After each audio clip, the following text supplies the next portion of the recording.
Hello everyone, and here's my another video. So kani di ay tiod-tiod na sa ni nga video nya karon lang gyud nako na voice overan charot feeling. Ay nako, so kani siya nga video kay sa kuan di ini sa San Fernando, Torrey Resort in San Fernando.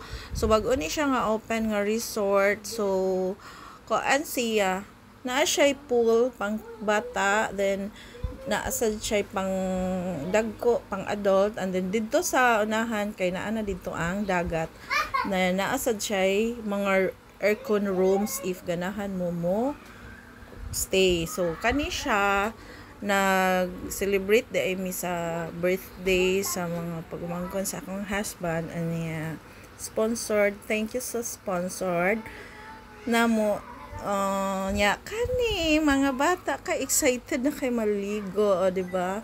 Naa di mi diri sa taas nagkuha og kuan, pero actually dito mi sa katong aircon room gyud kay ang mga bata mainitan man kaayo. So kani nangaligo na sila.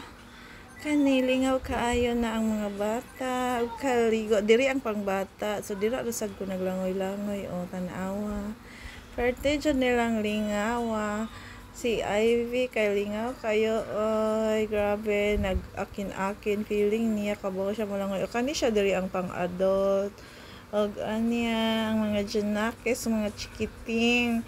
Parte na dyan di hang langoy lang. Akong Kuya Ivan. So kakalakaw pa dahil si Kuya Ivan ani.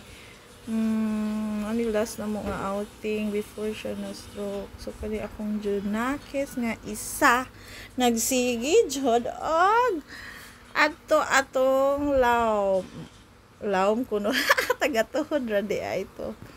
So dira na siya kutob, kabaw ra pud siya nga dili siya dapat moadto sa lawom. So kani diri nga banda mo ni siya diri ang sa dagat. Low tide man ni siya nga time, so inani siya